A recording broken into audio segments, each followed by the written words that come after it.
பங்குகள் வந்து தொடர்ந்து இறங்குதுன்னா அதை வாங்கக்கூடாது. இறங்குற பங்குகள் ஸ்டெபிலைஸ் ஆகி அது திரும்பணும். ஒரு பங்கு நீங்க ₹100 கொடுத்து வாங்குறீங்க, ஒரு 5 வருஷம் கழிச்சு அது ₹100 இருக்குதுன்னு வச்சுங்களேன், உங்களுக்கு நஷ்டம் கிடையாது. ஆனா அது ₹100 நீங்க வங்கியில வைப்பு நிதியில வச்சிருந்தீங்கன்னா உங்களுக்கு ₹150 இருக்கும்ல 5 வருஷத்துல. Plan your next summer escape with Grand Royal Tours. அழகு தரும் மூலிகைகள், ஆரோக்கியம் தரும் மருத்துவர்கள். டாக்டர் ஸ்ரீவர்மாஸ். உலகத்திலேயே ஆக மோசமான பங்கு சந்தையா இந்திய பங்கு சந்தை இருக்குது. இந்த மோசமான பங்கு சந்தையில மிக மோசமா இருக்கிற செக்டர் அப்படின்னு பாத்தீங்கன்னா அது வந்து ஐடி துறை. இந்த மாதிரி ஒரு கெட்ட செய்திகள்லாம் வந்திருக்கிற செக்டர்லாம் பார்த்தீங்கன்னா அது பிரேக் டவுன் ஆன பஸ். இந்த பிரேக் டவுன் ஆன பஸ்ல ஏறி உட்காந்தீங்கன்னா ஒருவேளை அந்த பஸ்ஸை ரிப்பேரே பண்ண முடியாத ஒரு சூழ்நிலை கூட வந்தாலும் வரலாம். அது காலத்துக்கும் அந்த பங்குகள் ஏறாமையும் போகலாம். அதனால நிறைய நடந்துருக்கு. சார் ₹3000 ₹2000 வந்துருக்கு சார், நல்லா இறங்கி இருக்குது சார் அப்படின்னா அது ₹2000 ₹1000 வந்தது சார். ₹3000 ₹1000 வந்துருச்சு சார். அங்கே ₹1000 ₹500 வந்தது, ₹500 400 வந்தது, 300 வந்தது, 200 வந்தது, 100 வந்தது, 50 வந்தது, அங்கே ₹30 கூட வந்தது. ஸோ ₹3000 இருந்து வித்த ஷேரு ₹30 வந்தது. பங்குகள் விலை வந்து இறங்கிடுச்சு அப்படின்னு சொல்ற ஒரே காரணத்தினால நல்ல நிறுவனம் இதை வாங்கலாம் அப்படின்னு சொன்னால் அந்த நிறுவனத்துக்கோ அல்லது அந்த செக்டருக்கோ பிரச்சனைகள் தொடர்ந்து இருக்கலாம். ஒட்டுமொத்த நிப்டிக்கே வந்து 30% பங்களிப்பு கொடுக்கறது வங்கித்துறைகள். அப்போ வங்கித்துறைகள் ஏறி இருந்தால் அந்த 30% வந்து நிப்டிலையும் ஏறி இருக்கும். அதே மீறி நிப்டி வந்து நெகட்டிவ்ல இருக்கு. ஸோ அப்பனா பார்த்துக்குங்க மற்ற இந்த நெகட்டிவா இருக்கிற செக்டர்ஸ். வணக்கம் சார். பயங்கரமா இல்ல, ஆனா விழுக ஆரம்பிச்சுது. ஏன்னா இன்வெஸ்டர்ஸ்ன்ற நாங்க யாருன்னா ஆப்பர்ச்சுனிட்டிஸ் தேடி தான் போயிட்டு இருக்கோம். எந்தெந்த ஆப்பர்ச்சுனிட்டிலாம் கிடைக்கும், எங்கெங்கெல்லாம் இன்வெஸ்ட் பண்ணலாம் அப்படின்னு பாக்குறப்போ சென்செக்ஸ் பாத்தீங்கன்னா கிட்டத்தட்ட ஒரு 1% கிட்டையும், நிப்டி பாத்தீங்கன்னா 0.2% கிட்டையும் கீழே விழுந்துருந்துச்சு. ஸோ இதை எப்படி சார் நாங்க பாக்குறது? ஒரு ஆப்பர்ச்சுனிட்டியா பாக்குறதா, இல்ல எதனால இந்த மார்க்கெட்ல திடீர்னு இப்படி ஒரு வீழ்ச்சி sir? Long term capital gain அப்படின்னு ஒரு டாக்ஸ் இருக்கு. நீங்க வாங்கி ஒரு வருஷத்துக்கு மேல வச்சிருந்தீங்கன்னா லாபம் வந்ததுன்னா அதுக்கு டாக்ஸ் பே பண்ணும். 2018 வரைக்கும் அந்த டாக்ஸ் இல்லாம இருந்தது. 2018 தான் புதுசா அதை கொண்டு வந்தாங்க. 2004 ரிமூவ் பண்ணாங்க. 2004 இருந்து 2018 வரைக்கும் அந்த long term capital gain tax 0வா இருந்தது. இப்போ திரும்ப 2018 அந்த long term capital gain tax reintroduce பண்ணாங்க. அதுக்கப்புறம் கடந்த பட்ஜெட்ல எல்லாரும் வந்து ஒட்டுமொத்தமா அந்த வரிகளை நீக்கணும் அல்லது கண்டிப்பா குறைக்கணும் அப்படின்னு சொன்னாங்க. ஆனா அவங்க அந்த வரியை வந்து குறைக்கல. அதை பத்தி கிண்டலா பேசும்போது இப்ப எல்லாரும் என்ன சொல்றாங்க, எல்லாரும் போய் கேட்டாங்க long term capital gain tax குறைங்கன்ட்டு. அது அவங்க என்ன சொல்லிட்டாங்க, நீங்க முதல்ல லாங் டர்ம் கேபிட்டல்ல கெயின் பண்ணுங்க, அதுக்கப்புறம் வந்து டாக்ஸை குறைக்கிறத பத்தி பேசுங்க. ஏன்னா நீங்க யாருமே லாங் டர்ம்ல லாபம் பண்ண போறது கிடையாது அப்படின்னு சொன்னாங்க. அது அவங்க கிண்டல் பண்ணதுக்கு ஏற்ற மாதிரியே கிட்டத்தட்ட ஒரு 1.5 வருஷமா நம்முடைய பங்குச்சந்தைகள் உலகத்திலேயே ஆக மோசமான பங்குச்சந்தையா இருக்கு. 2024 செப்டம்பர் மாதம் நிப்டி கிட்டத்தட்ட 26,300 புள்ளிகள் வரைக்கும் போச்சு. கிட்டத்தட்ட ஒரு 1.5 வருஷம் கழிச்சு இன்னமும் அந்த உச்சத்தை தொடுவதற்கு கஷ்டப்பட்டு இருக்கிறோம். ஸோ உலகத்திலேயே ஆக மோசமான பங்குச்சந்தையா இந்திய பங்குச்சந்தை இருக்குது. அது வந்து ஒன்று. இரண்டாவது, இந்த மோசமான பங்குச்சந்தையில மிக மோசமா இருக்கிற செக்டர் அப்படின்னு பார்த்தீங்கன்னா அது வந்து ஐடி துறை. பொதுவாக பார்த்தீங்கன்னா ஒரு 5-6 மேஜர் செக்டர்ஸ் இருக்கு. வங்கித்துறை, வாகனத்துறை, FMCG fast moving consumer goods, மருந்துத்துறை, பார்மா அண்ட் ஐடி துறை. இதெல்லாம் வந்து ஒரு 5 மேஜர் செக்டர் அப்படின்னு சொல்லலாம். இந்த 5 மேஜர் செக்டர்ல பார்த்தீங்கன்னா வங்கித்துறையும் வாகனத்துறையும் நன்றாக பர்ஃபார்ம் பண்ணி கொண்டிருக்கிறது. ஒரு உதாரணத்துக்கு பார்த்தீங்கன்னா 2024 ஒரு இந்திய பங்குச்சந்தைகள் ஒரு புதிய உச்சம் தொட்டுச்சுன்னு சொன்னேன். செப்டம்பர் மாதம் 2024 ஆண்டு. அப்போ பார்த்தீங்கன்னா நிஃப்டியோடைய ஹை பார்த்தீங்கன்னா 26,300 இருந்தது. அந்த சமயத்துல பேங்க் நிஃப்டி கிட்டத்தட்ட 54,000 இருந்தது. இப்போ பார்த்தீங்கன்னா இந்த நிஃப்டி அந்த புதிய உச்சத்தை தொடர்றதுக்கே ரொம்ப கஷ்டப்படுது. அங்கிருந்து கிட்டத்தட்ட ஒரு 3-4% குறைவா தான் ட்ரேட் நடக்குது. ஆனா வங்கித்துறை பங்குகள் பார்த்தீங்கன்னா அப்ப இருந்த உச்சம் 54,000, இப்போ அது 60,000க்கு மேலதான் இப்ப ட்ரேட் நடக்குது. கிட்டத்தட்ட 12-13% பிளஸ்ல இருக்குது. அதுல இன்னொரு ஆச்சரியமான விஷயம் என்னன்னா, ஒட்டுமொத்த நிஃப்டிக்கே வந்து 30% பங்களிப்பு கொடுக்கறது வங்கித்துறைகள். அப்போ வங்கித்துறைகள் ஏறி இருந்தால் அதுல அந்த 30% வந்து நிஃப்டிலையும் ஏறி இருக்கணும். அதே மீறி நிஃப்டி வந்து நெகட்டிவ்ல இருக்கு. ஸோ அப்பனா பார்த்துக்குங்க, மற்ற இந்த நெகட்டிவா இருக்கிற செக்டர்ஸ் அது வந்து பங்குச்சந்தை ரொம்ப கீழ இருக்குது. நீங்க விஜய் ஃபேனா நீங்க? பிடிக்கும் சார். ஓகே. ஓ விஜய் என்ன பண்ணாரு, எல்லாமே வந்து வீல ஆரம்பிக்கணும். ஓகே. விஜய் வந்து வி, அ வெற்றி கழகம் வி, அ அப்புறம் சமீபத்தில வர செய்திகள்லாம் என்ன சொல்லுதுன்னா, அவர் ஒண்ணு வேளச்சேரியில நிப்பாரு, அல்லது விருகம்பாக்கத்தில நிப்பாரு. ஏன்னா 2ம் வி. So okay. அவருக்கு அந்த ஜோசியர் சொன்னாங்களா என்னன்னு தெரியாது. எல்லாம் வி அப்படின்ட்டு. அதேபோல பங்குச்சந்தையில பார்த்தீங்கன்னா, 2 வி தான் நல்லா இருக்குது. ஒண்ணு வாகனத்துறை, இன்னொன்னு வந்து ஓகே. வங்கித்துறை. வங்கி. 2மே வி. கரெக்ட். அது தவிர்த்து இருக்கிற வேற எந்த செக்டருமே வந்து பார்த்தீங்கன்னா, ரொம்ப ஒரு மோசமான நிலைமையில தான் இருக்குது. ஆ ஸோ எப்படி வந்து விஜய் வந்து ஒரு கலைவரமா இருக்கிறாரோ அந்த பக்கம், அதேபோல இங்க வங்கித்துறையும் அதான் முதல்ல வந்து வங்கித்துறை மட்டும் தான் நல்லா இருந்தது. வாகனத்துறை கூட நல்லா இல்ல. வங்கித்துறை மட்டும் தான் நல்லா இருந்தது. அதுக்கப்புறம் சென்ற ஆண்டு என்ன பண்ணாங்க, இந்த ஜிஎஸ்டி குறைச்சாங்க இல்லையா? 28% 18% 18. குறைச்சாங்க. அது வந்து ஆட்டோமொபைலுக்கெல்லாம் ஏன்னா ஆட்டோமொபைல் எல்லாமே 28% வருது. அது 18% குறைஞ்சதால, கார்களின் விலை வந்து கொஞ்சம் நல்லா குறைஞ்சது. அதனால கடந்த ஓராண்டு காலமா வாகனத்துறை நல்லா இருக்கு. ஸோ இந்த 2 துறை தவிர்த்து மீதி எல்லா துறையுமே வந்து ரொம்ப மோசமா அதான் பெர்ஃபார்ம் பண்ணின்னு இருக்கு. இதுக்கு நடுவுல சரி எதனால இந்த அண்டர் பெர்ஃபார்மன்ஸ் இருக்கு? அப்படின்னு பார்த்தாங்க. ஆ இந்தியாவுக்கும், அமெரிக்காவுக்கும் இருக்கின்ற வர்த்தக ஒப்பந்தம். அதுதான் வந்து காரணம். ஏன்னா உலகத்திலேயே ஆக அதிகபட்சமாக 50% டாரிஃப் இந்தியாவுக்கு எதிரா அமெரிக்கா விதிச்சிருந்தது. உலகத்திலேயே 2 நாடுகளுக்கு மட்டும் தான் 50% வரி. ஒண்ணு இந்தியா, இன்னொன்னு பிரேசில். ஸோ உலகத்திலேயே ஆக அதிகமான வரி வந்து இந்தியாவுக்கு எதிரா இருக்கு. அதனால இந்தியாவுடைய ஏற்றுமதி எல்லாம் பாதிக்கப்படும். அப்படின்னு சொல்லிட்டு பங்குச்சந்தை மோசமா இருந்ததுன்னு சொன்னாங்க. ஆனா இப்போ கடந்த வாரம் பார்த்தீங்கன்னா, ட்ரம்ப் வந்து அனவுன்ஸ் பண்ணிட்டாரு. இந்தியாவுக்கும், அமெரிக்காவுக்கும் வர்த்தக ஒப்பந்தம் கூடிய விரைவில கையெழுத்தாகும். எல்லாம் நாங்க ஒத்துக்கணும். இந்தியா வந்து எங்களுக்கு 0% வரியும் வந்து நாங்க வந்து 18% வரியும் போடுறோம். அப்படி இப்படின்னு சொன்னேன். அதனால பங்குச்சந்தைகள் ஒரு தற்காலிகமா ஒரு பெரிய ஏற்றத்த கண்டது. ஆனா அதுக்கப்புறம் தொடர்ந்து இறங்க ஆரம்பிச்சிருச்சு. ஒரு காலகட்டத்தில பார்த்தீங்கன்னா, ஏதாவது ஒரு செய்தி வரும். அந்த செய்திய தொடர்ந்து ஒரு பங்குகள் வந்து அதீதமா விலை ஏறுறதோ, அல்லது அதீதமா விலை இறங்குறதோ நடக்கும். ஒரு உதாரணத்துக்கு பார்த்தீங்கன்னா, ஒரு 2, 3 மாதங்களுக்கு முன்னாடி DeepSeek அப்படின்னு ஒரு நிறுவனம் இருக்கு சைனால. ஆ இந்த ஆர்ட்டிஃபிஷியல் இன்டெலிஜென்ஸ் அப்படிங்கிறது உலகம் முழுக்க ரொம்ப ஃபேமஸ் ஆகின்னு வருது. அதனால எல்லாருமே ஆர்ட்டிஃபிஷியல் இன்டெலிஜென்ஸ பயன்படுத்துவாங்க. ஆனா, அந்த ஆர்ட்டிஃபிஷியல் இன்டெலிஜென்ஸ பயன்படுத்தணும்னு சொன்னால், அந்த கம்ப்யூட்டருனுடைய வேகம் வந்து அதிகமா இருக்கணும். அந்த கம்ப்யூட்டருனுடைய வேகம் அதிகமா இருக்கணும்னு சொன்னால், அதுல இருக்கிற சிப், செமிகண்டக்டர். அது வந்து நல்ல சக்தி வாய்ந்த செமிகண்டக்டரா இருக்கணும். அப்பதான் இந்த ஆர்ட்டிஃபிஷியல் இன்டெலிஜென்ஸ் நல்லா ஒர்க் ஆகும். இதனால அதிகமான அ சக்தி உள்ள சிப்புக்கு டிமாண்டு ரொம்ப அதிகமா கூடும். அதனால அத தயாரிக்கின்ற செமிகண்டக்டர் நிறுவனங்கள், அதுக்கெல்லாம் வந்து அ நல்லா செயல்படும். அப்படின்னு சொல்லிட்டு அந்த NVIDIA அப்படின்னு ஒரு கம்பெனி இருக்கு. அந்த NVIDIAன்ற நிறுவனங்கள்லாம் பார்த்தீங்கன்னா, கடந்த 2 வருஷத்துல 20 மடங்கு விலை ஏறியிருக்கு. 2 வருஷத்துல 20 மடங்கு. $10 இருந்த ஷேர் விலை கிட்டத்தட்ட $200 போச்சு அமெரிக்கால. அப்ப திடீர்னு ஒரு நாள் என்னாச்சு, சைனால இருந்து ஒரு நிறுவனம், நாங்க DeepSeek அப்படின்ற நிறுவனம், அவங்க வந்து புதுசா ஒரு தொழில்நுட்பம் கண்டுபிடிச்சிருக்கிறாங்க. ஆ ஆர்ட்டிஃபிஷியல் இன்டெலிஜென்ஸு. ஆனா, அந்த ஆர்ட்டிஃபிஷியல் இன்டெலிஜென்ஸ பயன்படுத்துறதுக்கு ரொம்ப சக்தி வாய்ந்த சிப்லாம் தேவையில்ல. ஒரு சாதாரண சிப்லயே அது வந்து நல்லா ஃபங்ஷன் ஆகும். அப்படின்னு ஒரு செய்தி வந்த உடனே, உலகத்துல இருக்கிற அத்தன செமிகண்டக்டர் ஷேர்ஸும் போட்டு அடி, அடி, அடின்னு அடிச்சாங்க. நல்ல வேளை இந்தியால வந்து செமிகண்டக்டர் சம்மந்தமா எந்த ஷேரும் கிடையாது. இந்தியால செமிகண்டக்டர் இண்டஸ்ட்ரீஸே கிடையாது. அதனால அது அது சார்ந்து இருக்கிற பட்டியலிடப்பட்ட நிறுவனங்கள் எதுவும் கிடையாது. அதனால அந்த அடியிலிருந்து இந்தியா தப்பிச்சிருச்சு. ஆனா உலகம் முழுக்க அந்த பங்குகள் நெறைய அடி வாங்குச்சு. ஆனா அடுத்த சில மாதங்கள் பார்த்தீங்கன்னா, அப்படியே மீண்டெழுந்து, மீண்டெழுந்து இப்ப அந்த ஒரு பழைய நிலைமைக்கு கிட்டத்தட்ட ஃபுல்லா ரெக்கவர் ஆனாலும் ஒரு 70, 80% ரெக்கவரி ஆயிட்டு இருக்கு.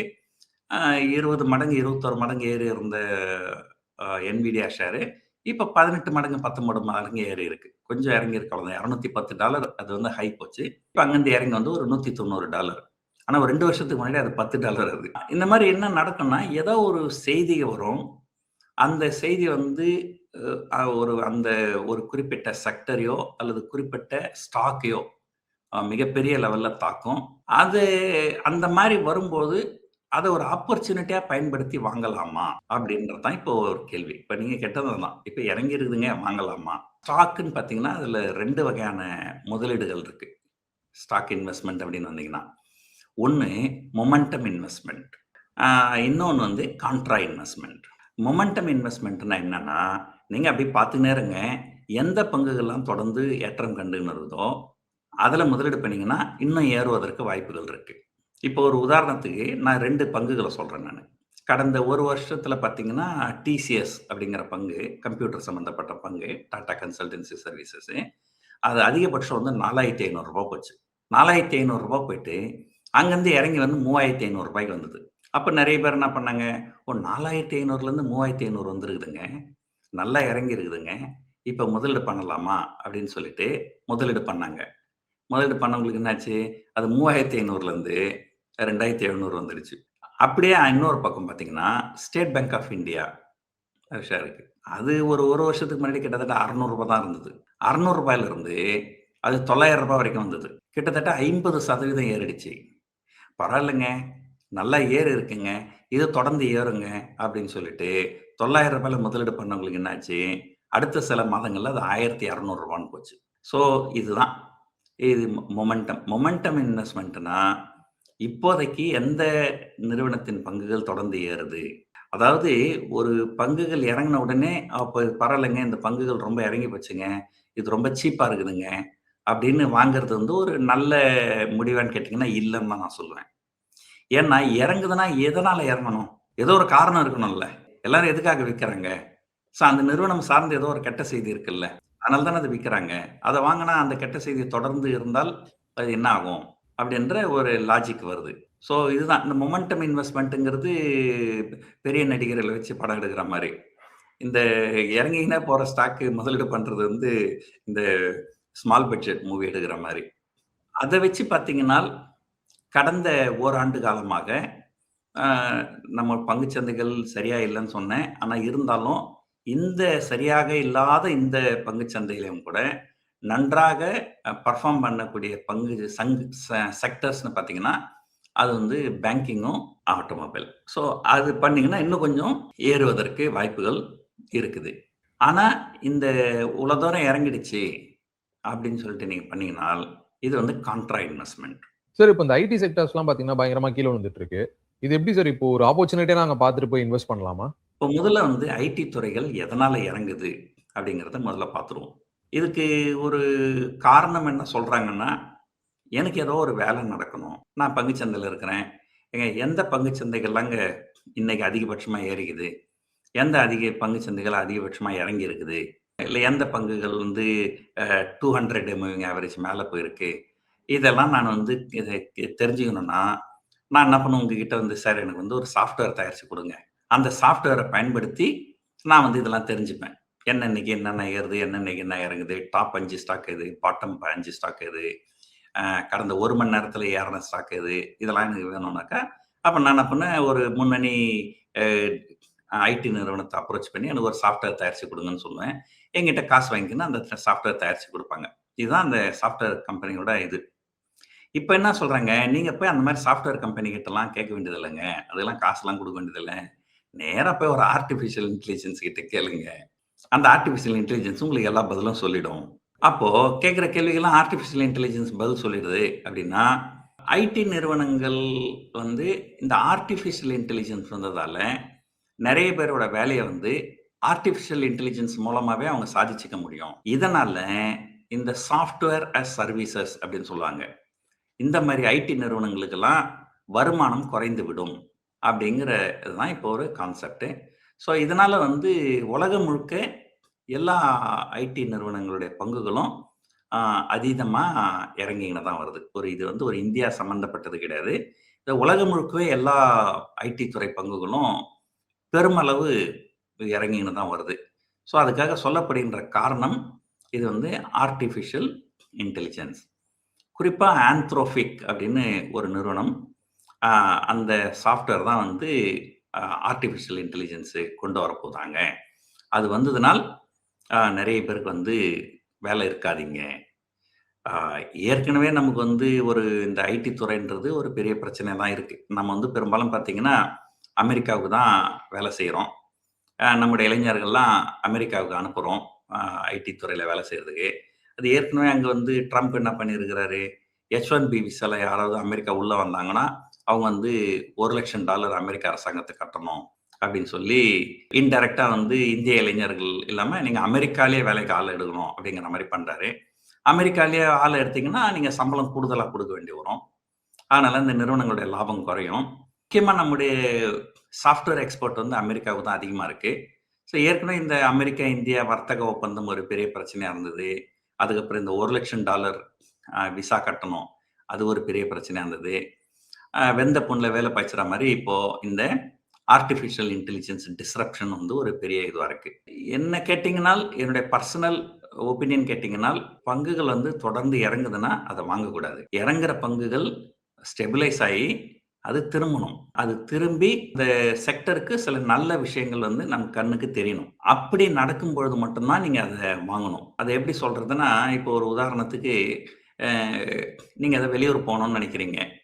ஏதோ ஒரு ஊட்டி போகணும்னு நெனைக்கிறீங்க. நீங்க சென்னையில வந்து அ ஒரு பிரேக் டவுன் பஸ்ல போய் ஏறி உட்கார்ந்தீங்கன்னா, என்ன ஆகும்? அந்த பஸ்ஸ எப்ப ரிப்பேர் பண்ணுவாங்க? எப்ப ரிப்பேர் ம். பண்ணி முடிப்பாங்க? அது எப்ப அந்த பஸ் கிளம்பும்? நீங்க எப்ப போய் ஊட்டி சேருவீங்கன்னு தெரியாது. ஆனா, ஏதோ ஒரு பஸ் பிரேக் டவுன் ஆயி நிக்குது அப்படின்னா, அந்த இடத்துல அப்படியே கொஞ்சம் பார்த்துக்கின்னே இருந்தீங்கன்னா, ஓ! அந்த பஸ்லாம் வந்து ரிப்பேர் பண்றதுக்கு ஆளுங்க வந்துட்டாங்க. ரிப்பேர் வந்து இன்னொரு 10 முடிஞ்சிரும். இன்னொரு 10 நிமிஷத்துல ரிப்பேர்லாம் முடிஞ்சிரும். இன்னொரு 10 நிமிஷத்துல பஸ் கிளம்பிடும். அப்படிங்கிற ஒரு செய்தி வரும்போது நீங்க ஏறி உட்கார்ந்தீங்கன்னா, ஒரு 10 நிமிஷத்துல பஸ் கிளம்பிடும். இந்த மாரி ஒரு கெட்ட செய்திகள்லாம் வந்திருக்கிற செக்டர்லாம் பார்த்தீங்கன்னா, அது பிரேக் டவுன் ஆன பஸ்ஸு. இந்த பிரேக் டவுன் ஆன பஸ்ல ஏறி உட்கார்ந்தீங்கன்னா, ஒருவேள அந்த பஸ்ஸ ரிப்பேரே பண்ண முடியாத ஒரு சூழ்நிலை கூட வந்தாலும் வரலாம். வரும். அது காலத்துக்கும் அந்த பங்குகள் ஏறாமயும் போகலாம். அதனால நெறைய நடந்திருக்குது. இது வந்து நான் சொல்றது சாதாரண நிறுவனங்கள் இல்ல. இந்தியால நம்பர் 1 பிசினஸ் ஃபேமிலி அப்படின்னு சொன்னீங்கனால், அது யாருன்னு கேட்டீங்கன்னா, அம்பானி ஃபேமிலி. திருபாய் அம்பானி. இப்போ அந்த திருபாய் அம்பானி குடும்பத்த சேர்ந்தவங்க 2 பேர். முகேஷ் அம்பானி அண்ட் அனில் அம்பானி. அவரு திருபாய் அம்பானி காலத்துக்கு அப்புறம் அவருடைய சொத்த 2ஆ பிரிச்சு, அ முகேஷ் அம்பானிக்கு சில நிறுவனங்களும், அ அனில் அம்பானிக்கு சில நிறுவனங்களும் குடுத்தாங்க. ஆனா, அந்த அனில் அம்பானியோட நிறுவனங்கள்லாம் என்ன ஆச்சுன்னா, அ ஒரு உதாரணத்துக்கு சொல்றேன். ரிலையன்ஸ் கேப்பிட்டல் அப்படின்னு ஒரு நிறுவனம் இருந்தது. இல்ல ரிலையன்ஸ் இன்ஃப்ராஸ்ட்ரக்சர் அப்படின்னு ஒரு இருந்தது. அது வந்து கிட்டத்தட்ட ஒரு பங்கு வந்து ரூ. 3000 போச்சு. இது எப்போ 2008ல. ரூ. 3000 இருந்து அது ரூ. 2000 வந்தது. அப்ப நெறைய பேர் என்ன சொன்னாங்க, "சார் ரூ. 3000லேருந்து ரூ. 2000 வந்திருக்கு சார். நல்லா இறங்கி இருக்குது சார்." அப்படின்னா, அது ரூ. 2000லேருந்து ரூ. 1000 வந்தது. "சார் ரூ. 3000லேருந்து ரூ. 1000 வந்துருச்சு சார்." அங்க ரூ. 1000லேருந்து ரூ. 500 வந்தது. ரூ. 500லேருந்து 400 வந்தது, 300 வந்தது, 200 வந்தது, 100 வந்தது, 50 வந்தது, அங்கிருந்து ரூ. 30 கூட வந்தது. ஸோ ரூ. 3000 இருந்து வித்த ஷேரு ரூ. 30க்கு வந்தது. அதனால எதனால சொல்றேன்னா, ஒரு ஒரு பங்குகள் விலை வந்து இறங்கிடுச்சு அப்படின்னு சொல்ற ஒரே காரணத்தினால, அ இது நல்ல நிறுவனம், இத வாங்கலாம் அப்படின்னு சொன்னால், அந்த நிறுவனத்துக்கோ அல்லது அந்த செக்டருக்கோ பிரச்சனைகள் தொடர்ந்து இருக்கலாம். அது தொடர்ந்து இருக்கிற வரைக்கும், அது ஒருவேளை இறங்காம கூட இருக்கலாம். பட் அது கொஞ்ச நாள் ஏறாமயும் இருக்கலாம். அப்ப ஏறாமலே இருந்ததுன்னா, உங்களுக்கு என்ன ஆகும்? அந்த ஆப்பர்ச்சுனிட்டி காஸ்ட் அப்படின்னு சொல்லுவாங்க. ஒரு பங்கு நீங்க ரூ. 100 குடுத்து வாங்குறீங்க. ஒரு 5 வருஷம் கழிச்சு அது ரூ. 100 இருக்குதுன்னு வச்சுக்கங்களேன். உங்களுக்கு நஷ்டம் கிடையாது. ஆனா, அது ரூ. 100 நீங்க வங்கியில வைப்பு நிதியில வச்சிருந்தீங்கன்னா, உங்களுக்கு ரூ. 150 இருக்கும்ல 5 வருஷத்துல. அப்போ அந்த ரூ. 50ன்றது வந்து உங்களுக்கு ஆப்பர்ச்சுனிட்டி லாஸ் தானே. இப்ப நான் வந்து ஒரு பொதுவா சொல்லுவேன். நம்மள வந்து ஒரு நாய் தொரத்திக்கின்னு இருக்குது. அந்த நாய விட நம்ம வேகமா ஓடணும். நீங்க என்னைக்கு நாய விட உங்களால வேகமா ஓட முடியலையோ, அன்னைக்கு என்ன ஆகும்? அந்த நாய் உங்கள கடிச்சிரும். ஸோ, அந்த மாதிரி பொருளாதாரத்துல நம்மள தொரத்துற நாய் வந்து இன்ஃப்ளேஷன். இன்ஃப்ளேஷன் அப்படிங்கிற ஒரு நாய் வந்து நம்மள தொரத்திக்கின்னு இருக்கு. அத ஒரு வருஷத்துக்கு ஒரு சராசரியா ஒரு 6%, 7% ஒரு இன்ஃப்ளேஷன் இருக்கு. விலைவாசி ஏறுறது. அப்ப நீங்க முதலீடு அப்படின்னு பண்ணீங்கனால், அந்த 6 அல்லது 7% விட உங்களுக்கு கூடுதலான லாபம் வரணும். வந்தா தான் அது வந்து உங்களுக்கு லாபம். 3% லாபம் வந்ததுன்னா, பாருங்க நான் பங்குச்சந்தையில முதலீடு பண்ணேன். எனக்கு 3% லாபம் அப்படின்னு சொல்லக்கூடாது. ஏன்னா, நீங்க ரூ. 100 நீங்க வங்கியில வைப்பு நிதியில வச்சீங்கன்னா, ஒரு வருஷம் கழிச்சு உங்களுக்கு ரூ. 7 வட்டி கிடைக்கும். ஆனா பங்குச்சந்தையில போட்டுட்டு ரூ. 3 லாபம் செஞ்சு பார்த்துட்டு நான் லாபம்னு சொல்றதுன்றது எப்படி சரியா வரும்? அந்த மாரி வந்து ஒரு கரெக்ஷன் பங்குச்சந்தையில கரெக்ஷன் அப்படிங்கிறது வந்து 2 வகையான கரெக்ஷன் இருக்கு. ஒண்ணு வந்து பிரைஸ் கரெக்ஷன், இன்னொன்னு டைம் கரெக்ஷன். பிரைஸ் கரெக்ஷன்றது விலை வந்து வேகமா இறங்கிடும். டைம் கரெக்ஷன்றது விலை வந்து பெருசா இறங்காது. அது அப்படியே ஒரே நிலையில சீரான நிலையில பல ஆண்டுகளுக்கு உங்கள வந்து அது சீரழிக்கும். ஸோ நெறைய நிறுவனங்கள் ஐடி துறைய பொறுத்தவரைக்கும் கடந்த 5 ஆண்டு காலமா பார்த்தீங்கன்னாலே, அது ரிட்டர்ன் வந்து ஆல்மோஸ்ட் 0 தான் குடுத்துருக்குது. அப்படியே ஏதோ ம். 1, 2 நிறுவனங்கள் கொஞ்சம் கூடுதலா லாபம் குடுத்திருந்தாலுமே, அது கண்டிப்பா அந்த எஃப்டி ரிட்டர்ன வந்து பீட் பண்ணல. ஸோ இதுதான் இருக்கிற நிலைமை. ஸோ அதனால பொதுவா வந்து பங்குச்சந்தை பொறுத்தவரைக்கும், சினிமா பொறுத்தவரைக்கும் ரூ. 100,00,00,000 சம்பளம் வாங்குற ஹீரோ அடுத்த படத்துல 125 கோடி கேட்டாலும் அவர்கிட்ட தான் போவாங்க. ம். ரூ. 1,00,00,000 ம். சம்பளம் கேட்கிற ஹீரோ கிட்ட போமாட்டாங்க. அதுபோல தான் வந்து எந்த பங்குகள்லாம் ஆல்ரெடி ஓரளவுக்கு நல்ல நிலைமையில இருக்கோ, அந்த பங்குகள்ல தான் முதலீடு பண்ணுறதுக்கு ஆர்வம் காமிப்பாங்க. ஆனா அதே நேரத்துல ஏதோ ஒரு என்ன சொல்லுவாங்க, அது ஒரு டெம்பரரி செட்பேக் அப்படின்னு சொல்லுவாங்க. ஒரு உதாரணத்துக்கு பார்த்தீங்கன்னா, இந்துஸ்தான் ஏரோநாட்டிக்ஸ் லிமிடெட் அப்படின்னு ஒரு நிறுவனம் இருக்கு. அவங்க வந்து இந்த ஃபைட்டர் ஜெட்லாம் தயாரிக்கிறாங்க. அவங்க தயாரிச்ச ஒரு ஃபைட்டர் ஜெட் என்ன ஆச்சு, துபாய்ல வந்து ஒரு ஏர் ஷோல கிராஷ் ஆயிடுச்சு. உடனடியா அன்னைக்கு அந்த பங்குகள் வந்து 10%, 11%ன்ற அளவுக்கு அந்த பங்குகள் வந்து இறங்கிடுச்சு இந்திய பங்குச் சந்தையில. அப்ப என்னன்னா, சரி ஏதோ ஒரு ஃபைட்டர் ஜெட் தயாரிக்கிறாங்க. அதுல ஒரு ஃபைட்டர் ஜெட் வந்து கிராஷ் ஆயிடுச்சு. அதனால நீங்க அந்த ஒட்டுமொத்த நிறுவனத்த வந்து நீங்க ரைட் ஆஃப் பண்ண முடியாது. ஒரு அந்த பைலட்டினுடைய எரர்ல கூட அந்த ஜெட் வந்து கிராஷ் ஆயிருக்கலாம். பல காரணங்கள் இருக்கலாம். அது வந்து மீண்டு வரும் அப்படின்னு சொல்லிட்டு அந்த 10% இறங்குன அன்னைக்கு நெறைய பேர் போய் வாங்கியிருப்பாங்க. அது கொஞ்சம் மீண்டு வந்ததுன்னா, அதுல அவங்களுக்கு லாபம் பார்த்திருப்பாங்க. ஸோ ஒரு பங்குகள் விலை இறங்குதுன்னா, அது எதனால அது வந்து ஒரு டெம்பரரி செட்பேக்னால இறங்குதா? அல்லது ஒரு ஸ்ட்ரக்சுரல் காரணங்களால இறங்குதா? ஒரு ஸ்ட்ரக்சுரல் காரணங்களால இறங்குச்சுன்னா, அது மீண்டு எழுவதற்கு வாய்ப்புகள் ரொம்ப குறைவு. அல்லது நாளாகலாம். ஓடுற பஸ்லயும் ஏறக்கூடாது. பிரேக் டவுன் ஆன பஸ்லயும் ஏறக்கூடாது. ஓடுறதுக்கு தயாரா இருக்கிற பஸ்ல ஏறணும். அதே போல தான் வந்து பங்குச்சந்தையில ரொம்ப வேகமா ஓடுற பஸ்லயும் ஏறக்கூடாது. ஒரு பங்குகள் வந்து கடந்த சில மாதங்கள்ல ரொம்ப அதீதமா ஏறி போச்சு அப்படின்னா, அந்த பங்குகள் வாங்கக்கூடாது. ஏன்னா, ஏதாவது ஒரு சின்ன கெட்ட செய்தி வந்தாலும் நெறைய ஒரே நேரத்துல பெருமளவு விழும். ம். அதே நேரத்துல பிரேக் டவுன் ஆன பஸ்லயும் ஏறக்கூடாது. இந்த மாரி ஸ்ட்ரக்சரல் இஷ்யூஸ் இருக்கிற இது இருக்கு. அதனால நம்ம வந்து இன்னும் இந்தியாவுக்கும், அமெரிக்காவுக்கும் வர்த்தக ஒப்பந்தம் எப்படி போகப்போகுது? இந்த ஆர்டிஃபிஷியல் இன்டெலிஜென்ஸ் சம்மந்தப்பட்ட நியூஸ்லாம் வந்து எப்போ ஃபுல்லா ஃபேக்டரின் ஆகப்போகுது? எப்போ ஒரு நல்ல செய்திகள் வரப்போகுது? அதெல்லாம் பார்த்துட்டு, அதுக்கு அப்புறமா ஆ இந்த பஸ் வந்து இப்ப தான் பிரேக் டவுன் ஆயிருக்குது. ரிப்பேர் பண்றதுக்கு வரட்டும் எல்லாரும். அவங்க எல்லாம் ரிப்போர்ட்லாம் என்ன குடுக்குறாங்க அதெல்லாம் பார்த்துட்டு, இது எப்போ பஸ் திரும்ப ஓட தயாரா இருக்குதோ, அந்த சமயத்துல முதலீடு பண்ணிக்கலாம். இப்போதைக்கு ஐடி துறை பங்குகள அவாய்ட் பண்றது நல்லது அப்படின்றது தான் என்னுடைய கருத்து. Okay sir. ரொம்பவே நன்றி சார். ஆக்சுவலா இப்ப எனக்கு புரியுது சார். மார்க்கெட்ல என்ன நடந்துட்டு இருக்கு? என்னென்ன விஷயங்கள்லாம் நம்ம தெரிஞ்சுக்கணும்? ஒரு ஸ்டாக்க எப்படி அணுகணும்? எல்லாமே கரெக்ட்டா தெளிவா சொன்னீங்க. ரொம்பவே நன்றி சார். நன்றி. Plan your next summer escape with Grand Royal Tours. அழகு தரும் மூலிகைகள், ஆரோக்கியம் தரும் மருத்துவர்கள். டாக்டர் ஸ்ரீவர்மாஸ்.